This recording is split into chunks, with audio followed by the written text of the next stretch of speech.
54. El cuello uterino de color fresa se observa cuando la infección es causada por C. Trichomona hominis. 1. Asociación de hallazgos clínicos clásicos. ¿Qué hace?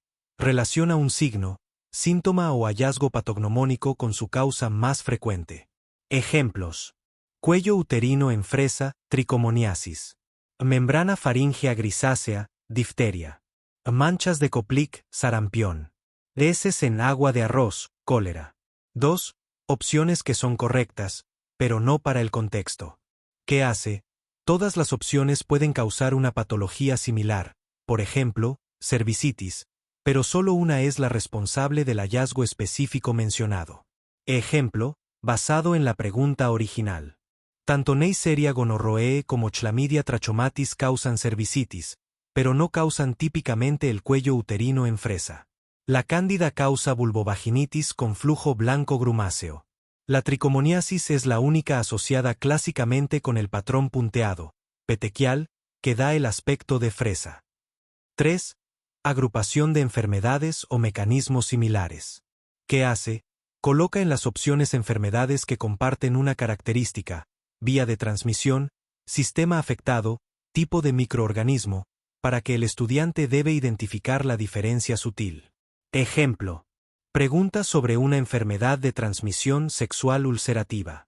Las opciones pueden ser sífilis, gonorrea, VIH, virus del papiloma humano. La gonorrea y el VPH no suelen causar úlceras. El VIH puede asociarse a ellas, pero no es una úlcera típica primaria. La sífilis, chancro, es la respuesta correcta. Infecciones cervicovaginales. Subtema 1. Trichomoniasis, Trichomonas vaginalis. 1. ¿Qué microorganismo causa la trichomoniasis? Respuesta. El protozoo flagelado Trichomonas vaginalis.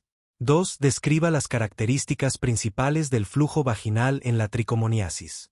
Respuesta. Aspecto. Amarillo verdoso, espumoso. Cantidad. Abundante, copioso. Dolor. Fétido o maloliente. Síntomas asociados.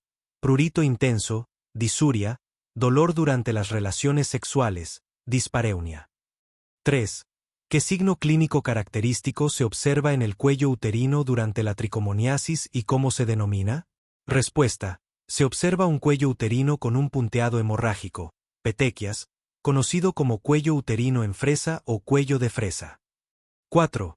¿Cómo se realiza el diagnóstico de laboratorio para trichomoniasis? Respuesta. Prueba de oro. Visualización del protozoo móvil en el examen en fresco, frotis salino, del flujo vaginal. Otros métodos. Cultivo en medio específico, EJ. Diamond. Pruebas de antígenos, PCR. 5. ¿Cuál es el tratamiento de primera línea para la trichomoniasis? Respuesta. Fármaco, metronidazol o tinidazol. Dosis. Una dosis única de 2 gramos por vía oral, metronidazol. E importante, tratar también a la pareja sexual para evitar reinfecciones. Subtema 2. Vaginosis bacteriana.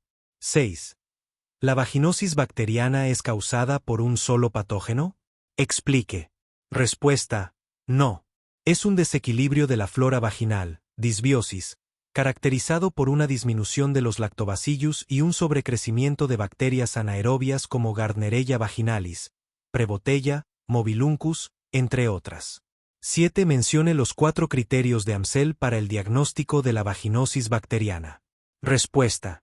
1. Flujo vaginal homogéneo, delgado, de color blanco grisáceo. 2. pH vaginal 4.5.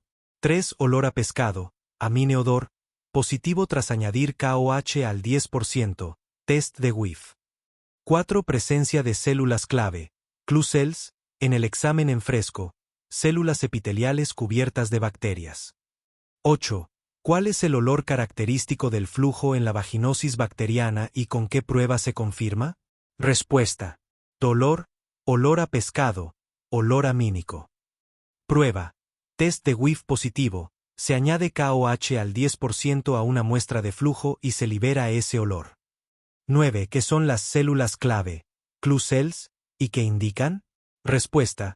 Son células epiteliales vaginales cuyos bordes aparecen granulares y borrosos al microscopio debido a la adherencia masiva de bacilos, principalmente Gardnerella vaginalis. Su presencia es un criterio diagnóstico principal para la vaginosis bacteriana. 10. ¿Cuál es el tratamiento de primera elección para la vaginosis bacteriana? Vía oral. Metronidazol 500 mg cada 12 horas por 7 días. Vía intravaginal. Clindamicina en crema o metronidazol en gel. Subtema 3. Candidiasis vulvovaginal, Candida albicans. 11. ¿Qué hongo es el principal agente etiológico de la candidiasis vulvovaginal? Respuesta. Candida albicans, responsable del 80 a 90% de los casos. 12. Describa las características del flujo vaginal en la candidiasis. Respuesta. Aspecto. Blanco, grumoso, similar al requesón o yogur. Consistencia. Espeso y adherente. Dolor. Generalmente inodoro, sin olor fétido. Síntomas asociados. Prurito vulvovaginal intenso, eritema, edema, quemazón y disuria. 13. ¿El pH vaginal en la candidiasis es ácido o alcalino? Respuesta. Es ácido, pH 4.5. Esto la diferencia de otras vaginitis como la tricomoniasis y la vaginosis bacteriana. 14. ¿Cómo se confirma el diagnóstico de candidiasis vulvovaginal? Respuesta. Visualización directa. Observación de pseudohifas o blastoconidias en el examen con hidróxido de potasio, KOH al 10%. El KOH destruye las células epiteliales y deja las estructuras fúngicas visibles. Cultivo. En medio de Sabouraud, si el diagnóstico es dudoso o en casos recurrentes. 15. Nombre al menos 2 tratamientos antifúngicos comunes para la candidiasis no complicada. Respuesta.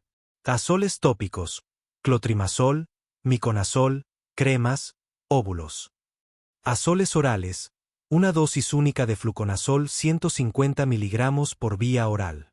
Subtema 4. Enfermedades de transmisión sexual, ETS, cervicales. 16. ¿Qué 2 ETS bacterianas comúnmente causan cervicitis mucopurulenta? Respuesta. Chlamydia trachomatis y Neisseria gonorrhoeae. 17. ¿Qué hallazgo en el examen físico sugiere fuertemente una cervicitis por clamidia o gonorrea?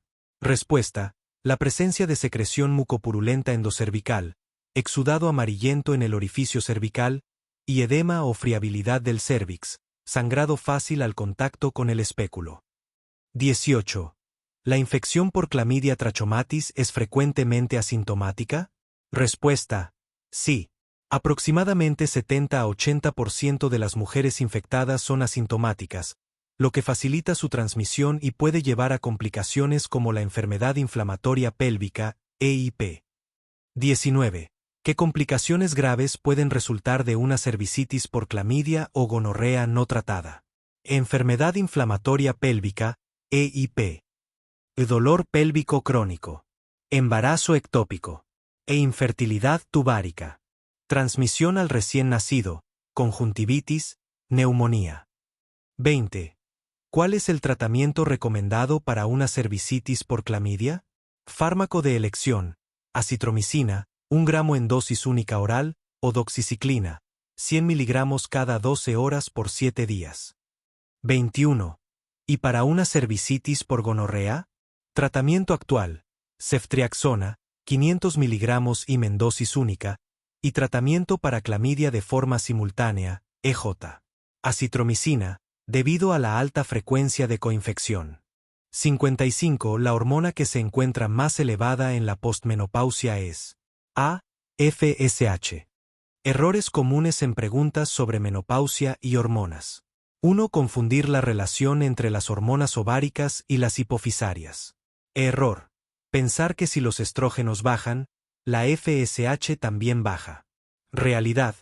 Existe un asterisco ciclo de retroalimentación negativa. La disminución de estrógenos y progesterona, señal from los ovarios, se interpreta en el cerebro, hipófisis, como una falta de estimulación, lo que provoca un aumento compensatorio de FSH y LH en un intento inútil de despertar a los ovarios. Este es el concepto fundamental. 2. No diferenciar entre los distintos tipos de estrógenos. Error. Usar estrógenos y estradiol como sinónimos intercambiables en un contexto de elección única. Realidad. Estrógenos es el término general para el grupo de hormonas, estradiol, estrona, estriol. Estradiol es el estrógeno principal y más potente durante la vida reproductiva.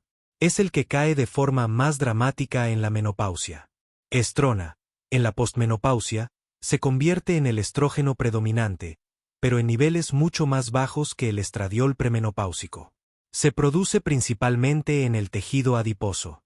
Consejo: si la pregunta se refiere a la hormona que más disminuye, la respuesta suele ser estradiol. Si se refiere a la que más aumenta, es FSH. 3. Memorizar sin entender el cuadro clínico. Error. Aprender los niveles hormonales de forma aislada, sin asociarlos a los síntomas. Realidad. Relacionar la bioquímica con la clínica ayuda a recordar. Bajos estrógenos, sofocos, atrofia urogenital, osteoporosis. Alta FSH es la confirmación diagnóstica de laboratorio de la falla ovárica, menopausia. 4. No leer con cuidado la pregunta, error de trampa. Error. Responder rápidamente estrógenos o estradiol porque la menopausia se asocia a su descenso, cuando la pregunta específicamente pregunta por la hormona más elevada. Consejo: subraya siempre la palabra clave en la pregunta. ¿Más elevada? ¿Disminuida? ¿Estimula? ¿Inhibe? Menopausia y climaterio. Subtema 1. Definiciones básicas y fisiología. 1. ¿Qué es el climaterio? Respuesta: es el periodo de transición en la vida de la mujer que marca el paso de la etapa reproductiva a la no reproductiva. Abarca los años previos y posteriores a la menopausia. 2. ¿Qué es la menopausia y cómo se define clínicamente? Respuesta: es el cese permanente de la menstruación. Se define clínicamente después de que ha transcurrido un año completo, 12 meses consecutivos, sin un periodo menstrual, amenorrea, sin otra causa patológica o fisiológica evidente. 3. ¿Cuál es la diferencia fundamental entre menopausia y climaterio? Respuesta: la menopausia es un hecho puntual, la última regla, mientras que el climaterio es el proceso o la etapa de transición que la rodea, que puede durar varios años. 4. ¿Qué es la perimenopausia? Respuesta: es la etapa que rodea inmediatamente a la menopausia. Comienza con las primeras alteraciones del ciclo menstrual y los síntomas climatéricos, y termina un año después de la última menstruación. 5. ¿Qué es la postmenopausia? Respuesta: es la etapa que comienza después de haber pasado 12 meses desde la última menstruación y se extiende por el resto de la vida de la mujer. 6. ¿Cuál es la edad promedio de presentación de la menopausia natural? Respuesta: alrededor de los 51 años. 7. ¿Qué es la menopausia precoz o insuficiencia ovárica primaria, POI? Respuesta: es la cesación de la función ovárica que ocurre antes de los 40 años de edad. 8. ¿Qué estructura del ovario deja de ser funcional durante la menopausia, llevando al declive hormonal? Respuesta: los folículos ováricos. Su agotamiento es la causa principal de la menopausia. Subtema 2. Cambios hormonales clave. 9. ¿Cuál es el cambio hormonal central que desencadena todo el proceso de la menopausia? Respuesta: la disminución drástica en la producción de estrógenos, principalmente estradiol, por los ovarios, debido al agotamiento folicular. 10. ¿Por qué se elevan las hormonas FSH y LH en la posmenopausia? Respuesta: por la pérdida de retroalimentación negativa, feedback negativo. Los bajos niveles de estrógenos y inhibina no pueden suprimir la secreción de GnRH en el hipotálamo. En consecuencia, la hipófisis libera grandes cantidades de FSH y LH en un intento fallido de estimular los ovarios. 11. La hormona que se encuentra más elevada en la postmenopausia es. Respuesta: FSH. La FSH suele elevarse más que la LH y es el marcador bioquímico más utilizado. 12. ¿Qué le sucede a los niveles de estradiol en la postmenopausia? Respuesta: disminuyen drásticamente a niveles muy bajos. 13. ¿Qué le sucede a los niveles de progesterona en la postmenopausia? Respuesta: disminuyen drásticamente, ya que no hay cuerpo lúteo que la produce tras la ovulación. 14. ¿Cuál es la principal fuente de estrógenos en la mujer postmenopáusica? Respuesta: la conversión periférica, en tejido adiposo, piel, etc., de andrógenos suprarrenales, principalmente androstenediona, a estrona, un estrógeno más débil que el estradiol. Los ovarios dejan de ser la fuente principal. 15. Nombra las 3 hormonas que disminuyen y las 2 que aumentan en la postmenopausia. Respuesta: disminuyen estradiol, estrona, progesterona. Aumentan FSH, LH. Subtema 3. Síntomas y manifestaciones clínicas. 16. Menciona al menos 3 síntomas vasomotores característicos del climaterio. Respuesta: sofocos, bochornos, sudoración nocturna, palpitaciones. 17. ¿Qué cambios ocurren en el tracto genitourinario debido al hipoestrogenismo? Síndrome genitourinario de la menopausia. Respuesta: vagina, atrofia, sequedad, dispareunia, dolor durante el coito, picor. Vejiga/uretra, atrofia uretral, incontinencia urinaria, urgencia miccional, infecciones urinarias recurrentes. 18. ¿Cuáles son las consecuencias a largo plazo más importantes del déficit de estrógenos? Respuesta: 1. Pérdida de masa ósea, osteoporosis, aumento del riesgo de fracturas. 2. Aumento del riesgo cardiovascular. Los estrógenos tenían un efecto cardioprotector. 19. ¿Por qué aumenta el riesgo de osteoporosis después de la menopausia? Respuesta: los estrógenos inhiben la resorción ósea por los osteoclastos. Al desaparecer, se acelera la pérdida de masa ósea, llevando a huesos más porosos y frágiles. 20. Menciona 3 síntomas psicológicos o del estado de ánimo comunes durante el climaterio. Respuesta: irritabilidad, labilidad emocional, ansiedad, trastornos del sueño, dificultad para concentrarse. 21. ¿Qué cambios ocurren en la piel y el cabello debido al hipoestrogenismo? Respuesta: la piel se vuelve más delgada, menos elástica y seca. Puede aumentar el vello facial debido al relativo exceso de andrógenos. 22. ¿Cuál es el marcador hormonal más utilizado en la práctica clínica para confirmar el estado postmenopáusico? Respuesta: la elevación de la FSH en suero, generalmente 25 a 30 UI/L. 23. ¿Por qué no se recomienda medir rutinariamente las hormonas para diagnosticar la menopausia en una mujer de edad típica? Respuesta: porque el diagnóstico es primordialmente clínico, basado en la amenorrea de 12 meses en una mujer de la edad apropiada. La medición hormonal puede ser variable y no es necesaria en la mayoría de los casos. 24. ¿Cuál es el tratamiento más efectivo para aliviar los síntomas vasomotores moderados a severos y prevenir la osteoporosis postmenopáusica? Respuesta: la terapia hormonal de la menopausia, THM, anteriormente conocida como terapia de reemplazo hormonal, TRH. 25. ¿Cuáles son las 2 contraindicaciones absolutas más importantes para la terapia hormonal de la menopausia? Respuesta: 1. Cáncer de mama dependiente de hormonas, actual o pasado. 2. Enfermedad tromboembólica, actual o pasada. 28. Para una mujer que solo presenta sequedad y atrofia vaginal, ¿cuál es el tratamiento de elección? Respuesta: estrógenos vaginales tópicos en dosis bajas, cremas, óvulos, anillos, ya que tienen un perfil de seguridad excelente con mínima absorción sistémica. 29. ¿Qué modificaciones en el estilo de vida son beneficiosas durante el climaterio? Respuesta: dieta rica en calcio y vitamina D, ejercicio regular con carga de peso, evitar el tabaquismo y el consumo excesivo de alcohol, y mantener un peso saludable. 56. Representa la distancia más reducida entre el promontorio sacro y la sínfisis púbica. C. Conjugado obstétrico. Conjugado verdadero. Conjugata vera es la distancia más corta entre la parte media posterior del promontorio sacro y la parte media superior de la sínfisis púbica, aproximadamente 11 centímetros en la mujer. Se mide de forma indirecta porque no es accesible directamente en la paciente viva. Conjugado obstétrico, es prácticamente igual al conjugado verdadero, pero algunos textos lo definen como la distancia entre el promontorio y el punto más sobresaliente de la sínfisis púbica, que es ligeramente mayor. Sin embargo, en obstetricia suelen usarse como sinónimos.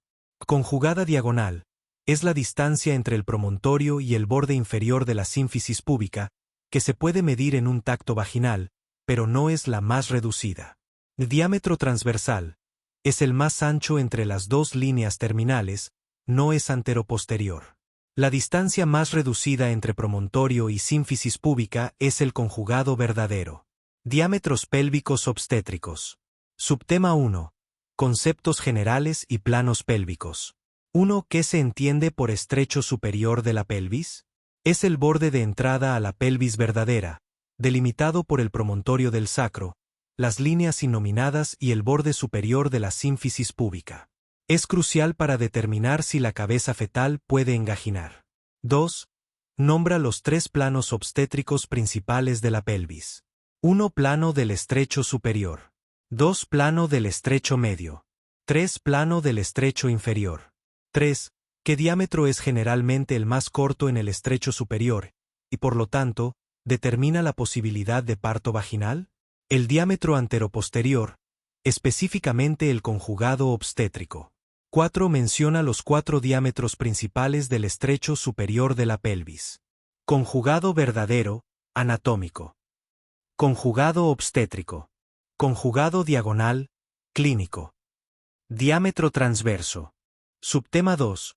Conjugado verdadero, conjugata vera. 5. Define el conjugado verdadero. Es la distancia anatómica real medida desde la cara superior de la sínfisis púbica hasta el punto más prominente del promontorio del sacro. 6. ¿Es posible medir el conjugado verdadero directamente en una paciente viva mediante tacto vaginal? No. Es una medida anatómica que no puede ser alcanzada ni medida directamente en un examen clínico de una paciente viva. 7. ¿Cuál es el valor promedio considerado normal para el conjugado verdadero? Aproximadamente 11 centímetros. 8. ¿Qué representa el conjugado verdadero en relación al conjugado obstétrico? Representa la base anatómica a partir de la cual se deduce el conjugado obstétrico, pero no tiene en cuenta la inclinación del hueso púbico. Subtema 3.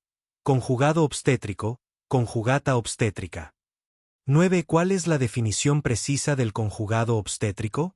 Es la distancia funcional más corta entre el promontorio del sacro y la superficie posterior más saliente de la sínfisis púbica. Es la distancia real disponible para el paso de la presentación fetal. 10. ¿Por qué el conjugado obstétrico es la distancia más importante para el parto? Porque representa la distancia más reducida y funcional que la cabeza fetal debe atravesar en el estrecho superior. Determina la viabilidad mecánica del parto vaginal. 11. ¿Cómo se calcula el conjugado obstétrico a partir del conjugado diagonal? Se resta 1.5 a 2 cm al valor medido del conjugado diagonal. Fórmula. Conjugado obstétrico, conjugado diagonal, 1.5 diagonal 2 cm. 12. ¿Cuál es el valor mínimo del conjugado obstétrico que se considera aceptable para intentar un parto vaginal? Un valor de 10 centímetros o más se considera generalmente adecuado. 13. Si el conjugado diagonal medido es de 12 centímetros, ¿cuál es el valor estimado del conjugado obstétrico? Aproximadamente 10.5 centímetros, si se resta 1.5 centímetros, o 10 centímetros, si se resta 2 centímetros. Subtema 4. Conjugado diagonal, conjugata diagonalis. 14. ¿Qué es el conjugado diagonal? Es la distancia medida en un tacto vaginal desde el borde inferior de la sínfisis púbica hasta el promontorio del sacro.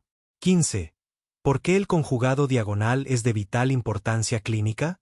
Porque es el único de los conjugados que se puede medir directamente durante un examen físico, tacto vaginal, en una paciente viva. 16. ¿Qué valor del conjugado diagonal sugiere que la pelvis es ampliamente adecuada? Un valor de 12.5 centímetros o mayor. Si mide 11.5 centímetros o menos, es altamente sugestivo de estenosis pélvica.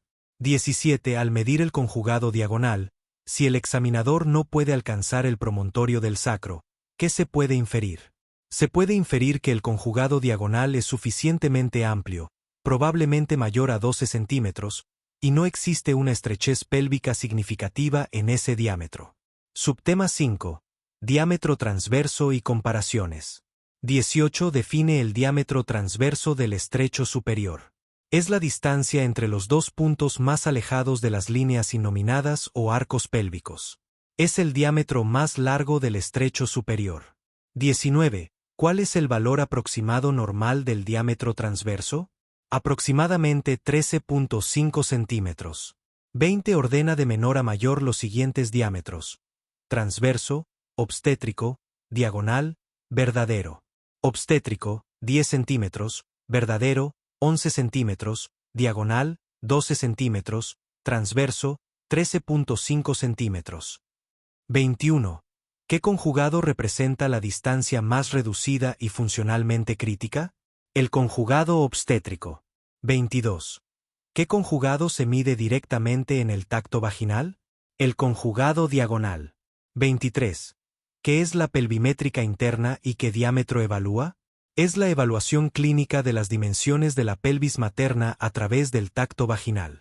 Su objetivo principal es estimar el conjugado diagonal para deducir el conjugado obstétrico. 24. ¿Cuál es la principal implicancia obstétrica de un conjugado obstétrico reducido, menor a 10 centímetros? Indica estenosis pélvica o pelvis estrecha, lo que constituye un factor de riesgo para desproporción cefalopélvica, enganche fallido de la presentación fetal, parto prolongado o distóxico, mayor probabilidad de requerir una cesárea. 25. ¿En qué tipo de pelvis, según la clasificación de Caldwell-Molloy, es más común encontrar un diámetro transverso corto? En la pelvis antropoide. 26. ¿En qué tipo de pelvis es más común encontrar un conjugado obstétrico corto? En la pelvis platipeloide, donde el diámetro transverso es ancho, pero el anteroposterior es muy corto. 27. La pregunta de exam representa la distancia más reducida entre el promontorio sacro y la sínfisis púbica. ¿Cuál es la respuesta correcta? Conjugado obstétrico. Aunque el verdadero es la distancia anatómica recta, el obstétrico es la distancia funcional más corta debido a la curvatura y el grosor del pubis. 57. Respecto al metabolismo de los hidratos de carbono en el embarazo normal, señale la combinación correcta. A. Hipoglicemia leve en ayunas, hiperglicemia postprandial e hiperinsulinemia. Errores comunes en preguntas sobre metabolismo en el embarazo. 1. Confundir el estado de ayunas con el postprandial. Error. Pensar que la resistencia a la insulina causa hiperglucemia en ayunas. Realidad. En ayunas, el consumo constante de glucosa por el feto y la placenta conduce a una hipoglucemia leve. La resistencia a la insulina se manifiesta sobre todo después de las comidas, dificultando la entrada de glucosa a las células y causando hiperglucemia postprandial. 2. Asumir que la resistencia a la insulina implica hipoinsulinemia. Error. Creer que si hay resistencia a la insulina, el páncreas no responde. Realidad. Es todo lo contrario. El páncreas materno responde de manera compensatoria a la resistencia produciendo más insulina, lo que resulta en hiperinsulinemia. Este es un punto clave. 3. No integrar los dos fenómenos principales. Error. Recordar solo uno de los conceptos, solo la resistencia a la insulina, y olvidar el otro, el consumo fetal. Realidad. Hay dos fuerzas en juego. Consumo fetal de glucosa, causa hipoglucemia en ayunas. Resistencia a la insulina, causa hiperglucemia postprandial e hiperinsulinemia. 4. Elegir la opción con términos extremistas sin justificación fisiopatológica. Error. Seleccionar opciones que incluyen términos como severa o grave, como en la opción C. Realidad. Los cambios en el embarazo normal son fisiológicos y moderados. Una hipoglucemia severa ya es un estado patológico, no una característica del embarazo normal. Metabolismo de hidratos de carbono en el embarazo.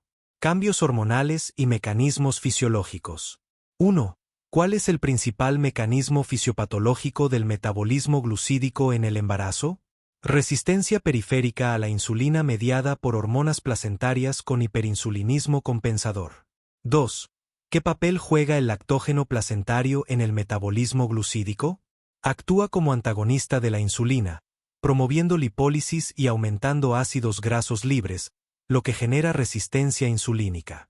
3. ¿Por qué se produce hiperinsulinemia compensadora en el embarazo? Como respuesta a la resistencia insulínica inducida por hormonas placentarias para mantener la normoglucemia. Características metabólicas en ayunas. 4. ¿Cómo es la glucemia en ayunas durante el embarazo normal? Hipoglucemia leve, disminución de aproximadamente 10 a 15 mg/dl respecto a la mujer no gestante. 5. ¿Por qué se produce hipoglucemia en ayunas durante el embarazo? Por el consumo continuo de glucosa por el feto, drenaje constante de glucosa al feto. Aumento del consumo basal de glucosa por tejidos maternos. 6. ¿Qué valores de glucemia en ayunas se consideran normales en el embarazo? 60 a 90 mg/dl, ligeramente inferiores a la mujer no gestante. 7. ¿Cómo afecta el ayuno prolongado en la embarazada? Se desarrolla cetosis más rápidamente por la utilización preferente de lípidos como fuente energética. Características metabólicas postprandiales. 8. ¿Cómo es la respuesta glucémica postprandial en el embarazo normal? Hiperglucemia moderada postprandial. 9. ¿Por qué se produce hiperglucemia postprandial en el embarazo? Por la resistencia periférica a la insulina que retarda la utilización de glucosa por los tejidos maternos. 10. ¿En qué momento del día suelen observarse los picos de glucemia más altos en el embarazo? En el periodo postprandial, especialmente después de las comidas principales. 11. ¿Cómo es la curva de tolerancia a la glucosa en el embarazo normal comparada con la no gestante? Similar o ligeramente alterada, con valores postprandiales más elevados pero que retornan a la normalidad más lentamente. Metabolismo insulínico. 12. ¿Cómo son los niveles de insulina en el embarazo normal? Hiperinsulinemia, aumento de 2 a 3 veces los niveles basales. 13. ¿Por qué existe hiperinsulinemia a pesar de la resistencia insulínica? Por la compensación del páncreas materno que aumenta la secreción de insulina para vencer la resistencia periférica. 14. ¿Qué cambios ocurren en las células beta pancreáticas durante el embarazo? Hipertrofia e hiperplasia con aumento de la capacidad secretora de insulina. 15. ¿Cómo es la sensibilidad a la insulina en los tejidos periféricos durante el embarazo? Disminuida, especialmente en músculo esquelético y tejido adiposo. Adaptaciones metabólicas y nutrición fetal. 16. ¿Qué mecanismo asegura el suministro continuo de glucosa al feto? Drenaje placentario constante de glucosa por transporte facilitado. Resistencia insulínica materna que ahorra glucosa para el feto. 17. ¿Por qué el feto recibe glucosa constantemente aunque la madre esté en ayunas? Por el gradiente de concentración favorable al feto y el transporte facilitado independiente de insulina. 18. ¿Qué sucede con el metabolismo lipídico durante el embarazo? Aumenta la lipólisis en ayunas y la lipogénesis en estado postprandial. Aumentan los ácidos grasos libres y los cuerpos cetónicos. 19. ¿Cómo se adapta el metabolismo materno para preservar glucosa para el feto? Utilizando preferentemente ácidos grasos como fuente energética materna. Gluconeogénesis aumentada. Diferenciación con diabetes gestacional. 20. ¿Qué diferencia fundamental existe entre el metabolismo del embarazo normal y la diabetes gestacional? En el embarazo normal el páncreas compensa la resistencia insulínica con hiperinsulinemia, mientras que en la DG hay fallo en esta compensación. 21. ¿Qué valores de glucemia en ayunas sugieren diabetes gestacional en lugar de cambios normales? Mayor o igual que 92 mg/dl, según criterios IAD. 22. ¿Cómo se diferencia la respuesta postprandial en embarazo normal versus diabetes gestacional? En embarazo normal, hiperglucemia leve moderada que se normaliza. En DG, hiperglucemia mantenida con valores patológicos. Implicaciones clínicas y temporales. 23. ¿En qué trimestre se hace más evidente la resistencia a la insulina? Tercer trimestre, a partir de las 24 a 28 semanas, cuando los niveles de hormonas placentarias son máximos. 24. ¿Por qué la diabetes gestacional suele diagnosticarse en el tercer trimestre? Porque es cuando la resistencia insulínica alcanza su máximo y supera la capacidad compensatoria del páncreas en mujeres predispuestas. 25. ¿Qué ocurre con el metabolismo glucídico inmediatamente postparto? Se normaliza rápidamente al desaparecer las hormonas placentarias.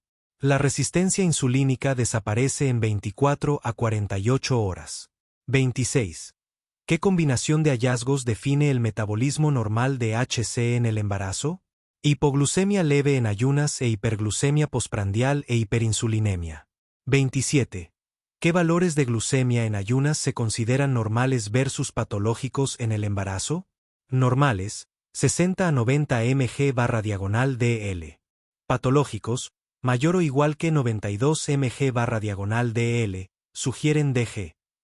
58. Criterio correcto para la aplicación de la regla de Naegele en la estimación de la fecha probable de parto en las gestantes. D.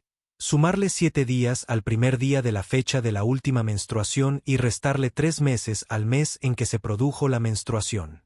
Regla de Naegele y cálculo de edad gestacional. Y fundamentos de la regla de Naegele. 1. ¿Qué es la regla de Naegele? Es un método estándar para calcular la fecha probable de parto, FPP, basado en la fecha de la última menstruación. 2. ¿Quién desarrolló la regla de Naegele y en qué siglo? Fue desarrollada por el obstetra alemán Franz Karl Naegele en el siglo XIX. 3. ¿Qué premisa fundamental sustenta la regla de Naegele? Presupone un ciclo menstrual regular de 28 días con ovulación alrededor del día 14. 4. ¿Cuál es la duración promedio de la gestación humana según la regla de Naegele? 280 días o 40 semanas desde el primer día de la última menstruación. 2. Fórmula y cálculo de la FPP. 5. ¿Cuál es el procedimiento correcto para aplicar la regla de Naegele? Primer día de la FUM más 7 días, 3 meses más 1 año. 6. Si la FUM es el 15 de marzo de 2024, ¿cuál sería la FPP? 15 más 7 igual a 22 de marzo, menos 3 meses igual a 22 de diciembre de 2024. 7 para una FUM del 1 de enero de 2024. ¿Cuál es la FPP? 1 más 7 igual a 8 de enero, menos 3 meses igual a 8 de octubre de 2024. 8. ¿Cómo se calcula la FPP cuando la FUM es en los primeros meses del año? Se resta 3 meses y se suma un año al resultado. 9. Si la FUM es el 25 de febrero de 2024, calcule la FPP. 25 más 7 igual a 4 de marzo, menos 3 meses igual a 4 de diciembre de 2024. 3. Consideraciones clínicas y limitaciones. 10. ¿Cuál es la principal limitación de la regla de Naegele? Asume ciclos menstruales regulares de 28 días, lo que no se aplica a mujeres con ciclos irregulares. 11. ¿Cómo se ajusta la FPP en mujeres con ciclos menstruales más largos de 28 días? Se suma un día adicional por cada día que el ciclo exceda los 28 días. 12. ¿Y para ciclos más cortos de 28 días? Se resta un día por cada día que el ciclo sea menor de 28 días. 13. ¿En qué situaciones la regla de Naegele puede ser menos precisa? Ciclos irregulares, uso de anticonceptivos hormonales, amenorrea lactacional, y cuando la mujer no recuerda su FUM. 14. ¿Qué método es más preciso que la regla de Naegele para datar el embarazo? La ecografía del primer trimestre, medición de la longitud cefalocaudal. 4. Edad gestacional y correlación clínica. 15. ¿Cómo se calcula la edad gestacional usando la FUM? Contando las semanas completas desde el primer día de la FUM hasta la fecha actual.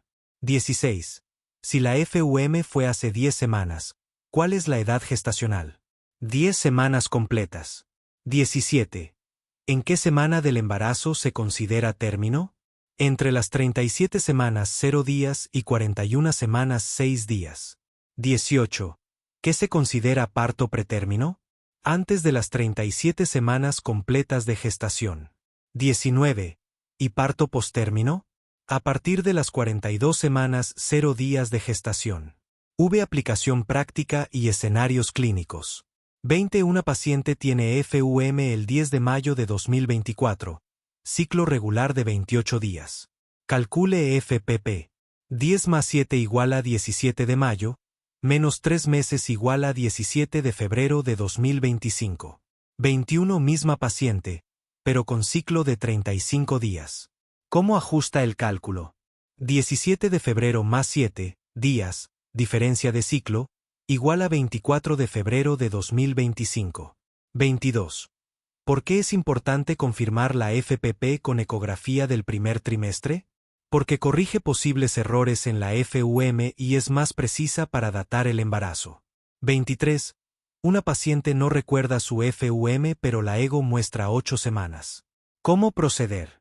Usar la ecografía como referencia principal para calcular la FPP. 24. ¿Cuál es el margen de error aceptable de la regla de Naegele? A más menos 5 días en el primer trimestre, aumenta a más menos 2-3 semanas en el tercer trimestre. Vi comparación con otros métodos. 25. ¿En qué se diferencia la regla de Naegele del cálculo por concepción? Naegele usa FUM, 2 semanas antes de la concepción, mientras concepción suma 266 días desde la fecundación. 26. ¿Qué método es más preciso? ¿FUM o ecografía temprana? Ecografía del primer trimestre, especialmente entre 8 a 13 semanas. 27. ¿Cuándo tiene preferencia el uso de la FUM sobre la ecografía para datación? Cuando la FUM es segura, ciclo regular, y la diferencia con la ecografía es menor o igual que 5 días. 7. Situaciones especiales y excepciones. 28. ¿Cómo se calcula la FPP en FIV, fecundación in vitro? Fecha de transferencia embrionaria más 266 días, o 38 semanas, y edad del embrión al transferir. 29. Para transferencia de día 3 en FIV. ¿Cuál es la FPP? Fecha transferencia más 263 días, 266 a 3 días. 30. ¿Y para transferencia de blastocisto, día 5? Fecha transferencia más 61 días, 266 a 5 días. 59. Paciente de 25 años, embarazada, cursando el primer trimestre, presenta sangrado transvaginal de inicio leve, pero con tendencia a ser más profuso, náusea y vómitos significativos. Es llevada por familiares a la emergencia de un centro de salud, en donde, luego de ser evaluada, se observa un crecimiento uterino más rápido de lo esperado. Se realiza ecografía que reporta una masa uterina en aspecto de tormenta de nieve. ¿Cuál es el diagnóstico? A. Embarazo molar. 1. Ignorar o minimizar un hallazgo patognomónico. Un dato patognomónico es aquel que, por sí solo, define el diagnóstico. No pasarlo por alto es crucial. Ejemplo aplicado. El término tormenta de nieve en la ecografía es un hallazgo patognomónico para el embarazo molar. Cualquier otra opción de respuesta que se elija al tener este dato es incorrecta. Si la pregunta lo incluye, es la pista definitiva. 2. Dejarse engañar por un distracte muy atractivo. Los examinadores incluyen opciones que son diagnósticos diferenciales plausibles, pero que tienen un dato clave en su contra. Ejemplo aplicado. B. Aborto es un distracte muy fuerte, porque el sangrado en el primer trimestre es su presentación principal. Pero el crecimiento uterino excesivo y la ecografía lo descartan. D. Embarazo ectópico es otro distracte, por el sangrado y el dolor abdominal, que aunque no se menciona explícitamente, se puede asumir. Pero en un ectópico, el útero está vacío o con un pseudosaco, y no crece más rápido de lo esperado. 3. Confiar en la memoria aislada en lugar de la aplicación de conceptos. Memorizar listas sin entender la fisiopatología subyacente lleva a errores cuando la pregunta se presenta de forma ligeramente diferente. Ejemplo aplicado. Un estudiante podría memorizar sangrado más náuseas / vómitos igual a embarazo molar. Pero si no entiende por qué, elevadísimos niveles de HCG, no podrá aplicar el concepto a otra pregunta donde se mencionen los quistes tecaluteínicos, también causados por el HCG alto, como hallazgo. Embarazo molar. Definición y clasificación. 1. ¿Qué es un embarazo molar? R. Es una forma de enfermedad trofoblástica gestacional caracterizada por la proliferación anormal del trofoblasto, con degeneración hidrópica de las vellosidades coriónicas. 2. ¿Cómo se clasifican los embarazos molares? R. Se clasifican en mola hidatiforme completa, mola hidatiforme parcial. 3. ¿Qué caracteriza a una mola hidatiforme completa a nivel genético? R. Es diploide, 46 cromosomas, con origen paterno en su totalidad, 90% 46,20 por fecundación de óvulo vacío por espermatozoide que duplica su DNA. 4. ¿Qué caracteriza a una mola hidatiforme parcial a nivel genético? R.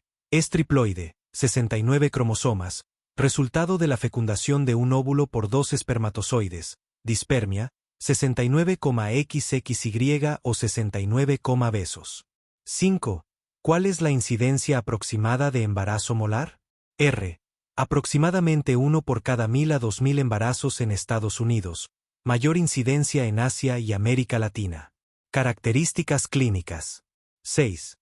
¿Cuáles son los 5 síntomas clásicos del embarazo molar? R. 1. Sangrado vaginal en primer trimestre, 97% de casos. 2. Útero de tamaño mayor al esperado para la edad gestacional, 50%.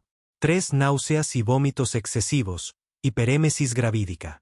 4. Preeclampsia de inicio temprano, antes de las 20 semanas. 5. Ausencia de tonos cardíacos fetales. 7. ¿Qué signo ecográfico es patognomónico de mola completa? R. Apariencia de tormenta de nieve o panal de abejas por múltiples vesículas hidrópicas. 8. ¿Qué hallazgo en la exploración física sugiere embarazo molar? R. Útero aumentado de tamaño desproporcionado para la edad gestacional, con ausencia de signos de feto vivo. 9. ¿Qué complicación temprana puede presentarse por el crecimiento rápido del útero? R. Hiperdistensión uterina que puede causar dolor abdominal bajo y sangrado profuso. 10. ¿Qué hallazgos de laboratorio son característicos? R. Asterisco HCG marcadamente elevada, 100,000 MUAI/ml. Anemia por sangrado crónico. Hipertiroidismo subclínico, por similitud estructural entre HCG y TSH. Diagnóstico. 11. ¿Cuál es el estudio de imagen de elección para diagnóstico? R. Ecografía transvaginal, que muestra patrón vesicular o tormenta de nieve. 12. ¿Qué diferencia una mola completa de una parcial en ecografía? R. Mola completa.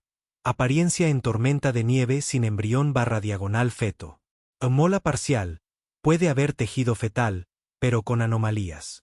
13. ¿Qué valor de HCG es altamente sugestivo de mola completa? R. Valores superiores a 100.000 MUAI/ml, frecuentemente muy por encima.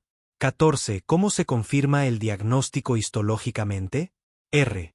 Mediante estudio anatomopatológico del tejido obtenido por legrado, que muestra mola completa, vellosidades hidrópicas difusas, hiperplasia trofoblástica. Mola parcial, vellosidades hidrópicas focales, escasa hiperplasia. Manejo y tratamiento. 15. ¿Cuál es el tratamiento inicial de elección? R. Evacuación uterina mediante legrado por aspiración, no legrado cortante inicial. 16. ¿Por qué está contraindicado el uso de oxitocina antes de la evacuación? R. Porque puede aumentar el riesgo de embolización de tejido molar. 17. ¿Qué precauciones especiales deben tomarse durante el legrado? R. Tener sangre disponible para transfusión. Realizar dilatación cuidadosa del cérvix. Evacuación lenta para prevenir complicaciones. No usar oxitocina hasta después de evacuación parcial. 18. ¿Cuándo está indicada la histerectomía? R. En mujeres que no desean fertilidad futura y tienen mola de alto riesgo o sangrado incontrolable. 19. ¿Qué seguimiento requiere la paciente post-evacuación?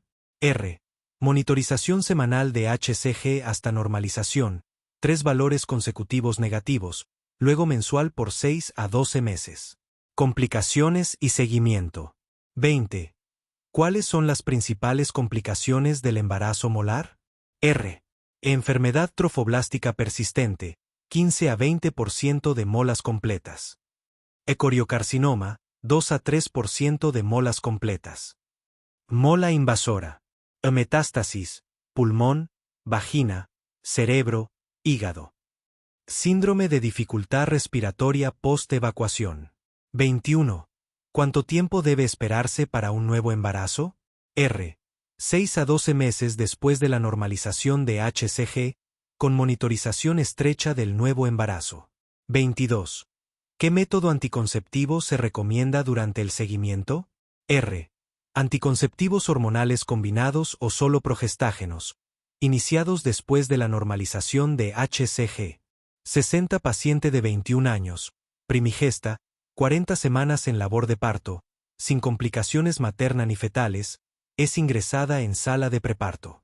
Luego de comprobarse dilatación cerval completa y cérvix borrado y dilatado, se traslada a sala de expulsivo en donde se asiste el parto, obteniéndose un recién nacido en buenas condiciones, el cual es entregado al neonatólogo. Luego de la ligadura y sección del cordón umbilical aún falta asistir el alumbramiento. ¿En cuál etapa de la tercera fase del trabajo de parto está la paciente? Tercera etapa. 1. Confundir las etapas principales del trabajo de parto con las fases de la tercera etapa. La tercera etapa del trabajo de parto va desde el nacimiento del bebé hasta la salida de la placenta. Pero dentro de esa tercera etapa hay 3 fases. 1. Separación placentaria. 2. Descenso al segmento inferior / diagonal vagina. 3. Expulsión.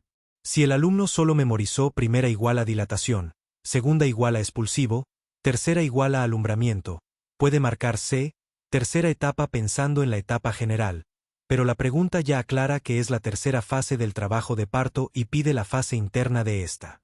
2. No leer con cuidado el scenario. El enunciado dice: bebé nacido, cordón ligado y cortado. Aún falta asistir el alumbramiento, placenta aún no ha salido. Entonces, dentro de la tercera etapa, todavía está en la fase 1, separación, o fase 2, descenso, pero no en la fase 3, expulsión. La primera fase de la tercera etapa es la de separación, que es donde está. 3. Inventar cuarta fase. Opción D. No existe cuarta fase del trabajo de parto en la terminología obstétrica estándar. Es una opción distracte. 4. Confundir alumbramiento con haber sacado la placenta. Si ya hubiera salido la placenta, estaría en la fase 3 de la tercera etapa terminada. Pero dice aún falta asistir el alumbramiento, no ha salido, está en la fase 1 o 2 de la tercera etapa. Fases del trabajo de parto. Fase latente o pródromos. 1. ¿Qué caracteriza a la fase latente del trabajo de parto? Contracciones irregulares y de intensidad variable. Borramiento cervical progresivo, 0 a 50%. Dilatación cervical mínima, 0 a 3 centímetros. Duración variable, especialmente en primigestas. 2. ¿Cuál es la duración normal de la fase latente en primigestas versus multíparas? Primigestas, hasta 20 horas, percentil 95. Multíparas, hasta 14 horas, percentil 95. 3. ¿Qué conducta se recomienda durante la fase latente? Permanecer en domicilio si no hay complicaciones. Hidratación oral adecuada. Reposo relativo. Monitorización de frecuencia y intensidad de contracciones. Fase activa, primera etapa. 4. ¿Qué criterios definen el inicio de la fase activa del trabajo de parto? Dilatación cervical mayor o igual que 4 centímetros en presencia de contracciones regulares. Y borramiento cervical mayor o igual que 50%. Y patrón de contracciones adecuado, mayor o igual que 3 en 10 minutos. 5. Según Friedman, ¿cuáles son las fases de la primera etapa y sus características? Fase latente, hasta 3 a 4 centímetros, lenta. Fase activa, 4 a 10 centímetros, progresión acelerada. Fase de aceleración, 4 a 5 centímetros. Fase de máxima pendiente, 5 a 9 centímetros. Fase de desaceleración, 9 a 10 centímetros. 6. ¿Cuál es la velocidad mínima aceptable de dilatación cervical en la fase activa? Primigestas, 1.2 cm barra diagonal hora. O multíparas, 1.5 cm barra diagonal hora. 7. ¿Qué parámetros se monitorizan durante la primera etapa activa? Frecuencia cardíaca fetal. Características de contracciones, frecuencia, duración, intensidad. Progresión de dilatación y borramiento cervical. Descenso y posición fetal. Signos vitales maternos. Segunda etapa, periodo expulsivo. 8. ¿Cómo se define el inicio de la segunda etapa del trabajo de parto? Dilatación cervical completa, 10 centímetros. Y borramiento cervical completo, 100%. 9. ¿Cuáles son las fases de la segunda etapa? Fase latente. Periodo de descanso relativo, 0 a 2 horas. Fase activa. Periodo de pujos maternos efectivos. 10. ¿Qué duración se considera normal para la segunda etapa? Primigestas sin analgesia, menor o igual que 3 horas. Primigestas con analgesia, menor o igual que 4 horas. Multíparas sin analgesia, menor o igual que 2 horas. Multíparas con analgesia, menor o igual que 3 horas. 11. ¿Qué mecanismos fetales ocurren durante la segunda etapa? Flexión máxima de la cabeza. Rotación interna a posición occipito anterior. Desprendimiento y extensión. Rotación externa, restitución. Tercera etapa, alumbramiento. 12. ¿Cómo se define la tercera etapa del trabajo de parto? Desde el nacimiento completo del feto hasta la expulsión de la placenta y membranas. 13. ¿Cuáles son las etapas de la tercera fase? Primera etapa, periodo de desprendimiento placentario. Segunda etapa, periodo de expulsión placentaria. 14. ¿Qué signos indican desprendimiento placentario completo? Útero se vuelve globuloso y firme. Sangrado vaginal súbito, 50 a 100 mililitros. Alargamiento visible del cordón umbilical. Ascenso del fondo uterino en abdomen. 15. ¿Qué tiempo se considera normal para la tercera etapa? 5 a 15 minutos en promedio. Hasta 30 minutos en conducta expectante. Cuarta etapa, postparto inmediato. 16. ¿Qué periodo abarca la cuarta etapa del trabajo de parto? Primera hora después del alumbramiento. 17. ¿Qué objetivos tiene la monitorización en la cuarta etapa? Detección precoz de hemorragia postparto. Vigilancia de signos vitales maternos. Control de tono uterino. Evaluación de líquidos y estado general. 18. ¿Cuáles son los criterios de parto distóxico? Dilatación, 1 cm barra diagonal hora en fase activa. Descenso, 1 cm barra diagonal hora en primigestas. Descenso, 2 cm barra diagonal hora en multíparas. Falta de progresión después de 2 horas con contracciones adecuadas.